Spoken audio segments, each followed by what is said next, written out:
82वां अध्याय भगवान श्री कृष्ण बलराम से गोप गोपियों की भेंट। श्री सुखदेव जी कहते हैं, परीक्षित, इस प्रकार भगवान श्री कृष्ण और बलराम जी द्वारका में निवास कर रहे थे। एक प्रकार सर्वग्रास सूर्य ग्रहण लगा, जैसा कि प्रलय के समय लगा करता है। परीक्षित, मनुष्यों को ज्योतिषियों के द्वारा उस ग्रहण का पता पहले से ही चल गया था, इसलिए सब लोग अपने अपने कल्याण के उद्देश्य से पुण्य आदि उपार्जन करने लगे। समंत पंचक तीर्थ कुरुक्षेत्र में आए। समंत पंचक क्षेत्र वो है जहाँ शस्त्रधारियों में श्रेष्ठ परशुराम जी ने सारी पृथ्वी को क्षत्रियहीन करके राजाओं की रुधिर धारा से 5 बड़े बड़े कुंड बना दिए थे। जैसे कोई साधारण मनुष्य अपने पाप की निवृत्ति के लिए प्रायश्चित करता है, वैसे ही सर्वशक्तिमान भगवान परशुराम ने अपने साथ कर्म का कुछ संबंध न होने पर भी लोक मर्यादा की रक्षा के लिए वहीं पर यज्ञ किया था। परीक्षित, इस महान तीर्थ यात्रा के अवसर पर भारतवर्ष के सभी प्रांतों की जनता कुरुक्षेत्र आई थी। उनमें क्रूर, वसुदेव, उग्रसेन आदि बड़े बूढ़े तथा गद, प्रद्युमन, साम आदि अन्य यदुवंशी भी अपने अपने पापों का नाश करने के लिए कुरुक्षेत्र आए थे।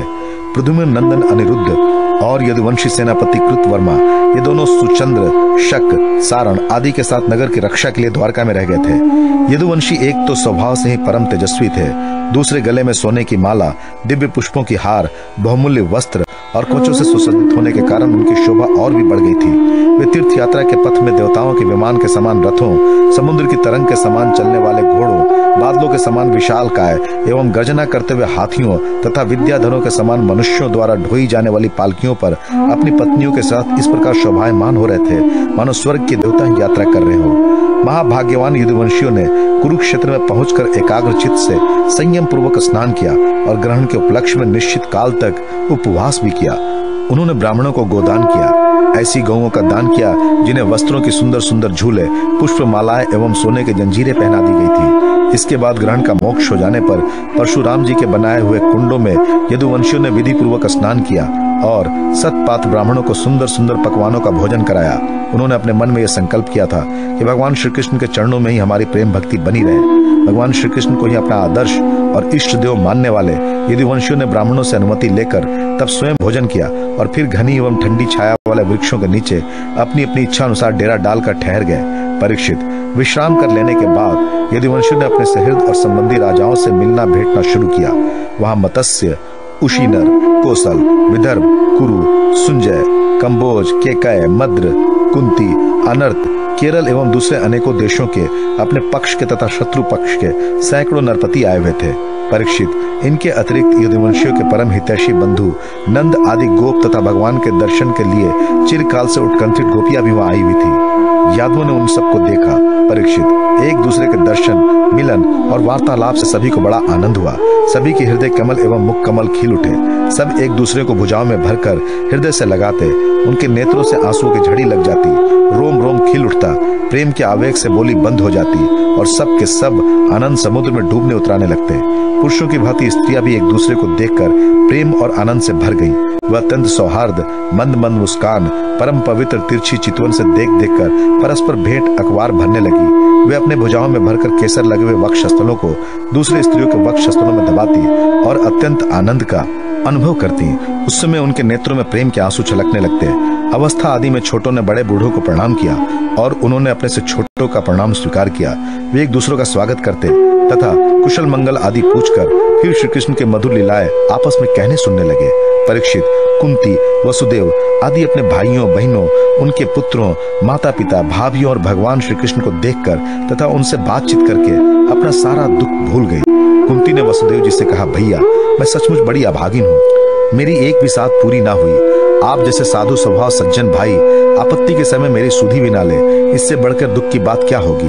भैया, विधाता जिसके बाएं हो जाता है उसके स्वजन संबंधी पुत्र और माता पिता भी भूल जाते हैं। इसमें आप लोगों का कोई दोष नहीं। वसुदेव जी ने कहा, बहन, उलाहना मत दो, हमसे विलग ना मानो। सभी मनुष्य देव के खिलौने हैं। ये संपूर्ण लोक ईश्वर के वश में रहकर कर्म करता है और उसका फल भोगता है।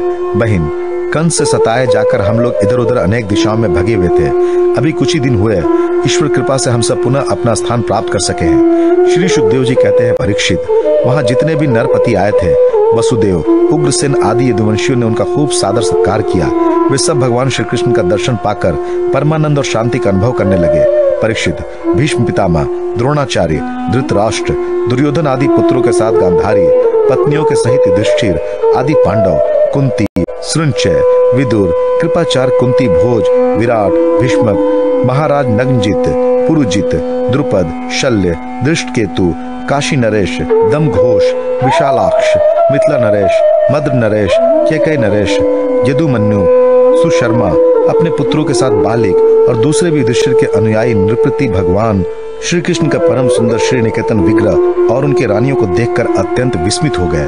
अब वे बलराम जी तथा भगवान श्री कृष्ण से भली भांत सम्मान प्राप्त करके बड़े आनंद से श्री कृष्ण के स्वजनों यदुवंशियों की प्रशंसा करने लगे।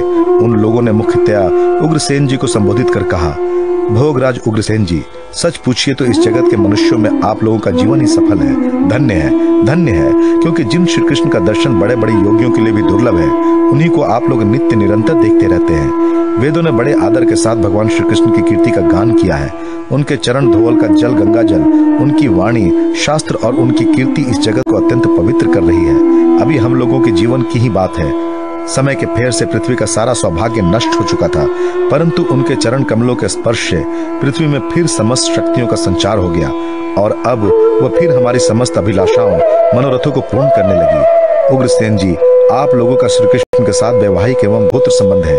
यही नहीं, आप हर समय उनका दर्शन और स्पर्श प्राप्त करते रहते हैं, उनके साथ चलते हैं, बोलते हैं, सोते हैं, बैठते हैं और खाते पीते हैं। ये तो आप लोग गृहस्थी के झंझटों में फंसे रहते हैं, जो नरक का मार्ग है, परंतु आप लोगों के घर में वे समय के फेर से पृथ्वी का सारा सौभाग्य नष्ट हो चुका था, परंतु उनके चरण कमलों के स्पर्श से पृथ्वी में फिर समस्त शक्तियों का संचार हो गया और अब वह फिर हमारी समस्त अभिलाषाओं, मनोरथों को पूर्ण करने लगी। उग्रसेन जी, आप लोगों का श्री कृष्ण के साथ वैवाहिक एवं गोत्र संबंध है। यही नहीं, आप हर समय उनका दर्शन और स्पर्श प्राप्त करते रहते हैं, उनके साथ चलते हैं, बोलते हैं, सोते हैं, बैठते हैं और खाते पीते हैं। यूं तो आप लोग गृहस्थी के झंझटों में फंसे रहते हैं, जो नरक का मार्ग है, परंतु आप लोगों के घर वे सर्वव्यापक विष्णु भगवान मूर्तिमान रूप से निवास करते हैं, जिनके दर्शन मात्र से स्वर्ग और मोक्ष तक की अभिलाषाएं मिट जाती है।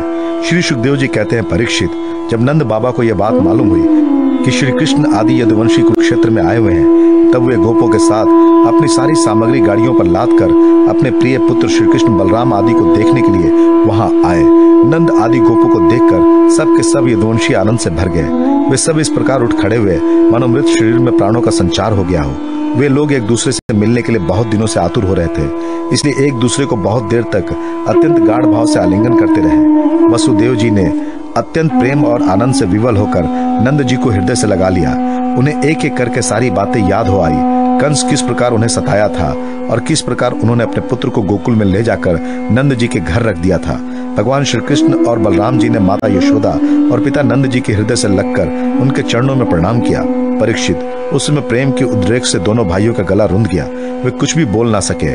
महाभागवती यशोदा जी और नंद बाबा ने दोनों पुत्रों को अपने गोद में बिठा लिया और भुजाओं से उनका गाढ़ आलिंगन किया।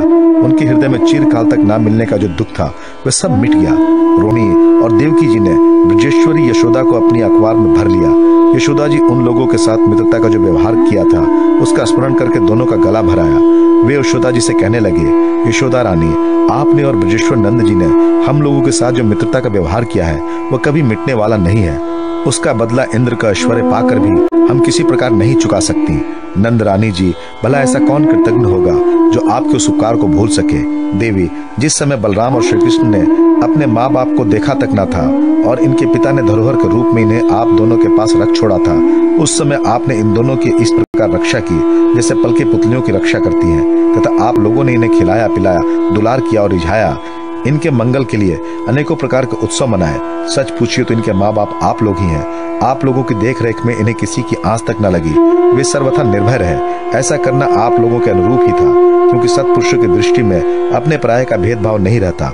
नंद रानी जी, सचमुच आप लोग परम संत हैं। श्री सुखदेव जी कहते हैं, परीक्षित, मैं कह चुका हूँ कि गोपियों के परम प्रियतम जीवन सर्वस्व श्री कृष्ण ही थे। जब उनके दर्शन के समय नेत्रों की पलकें गिर पड़ती तब वे पलकों को बनाने वाले को ही कोसने लगती। उन्हीं प्रेम की मूर्ति गोपियों को आज बहुत दिनों के बाद भगवान श्री कृष्ण का दर्शन हुआ। उनके मन में इसके लिए कितनी लालसा थी, इसका अनुमान भी नहीं किया जा सकता। उन्होंने नेत्रों के रास्ते अपने प्रीतम श्री कृष्ण को हृदय में ले जाकर गाढ़ आलिंगन किया और मन ही मन आलिंगन करते करते तन्मय हो गई।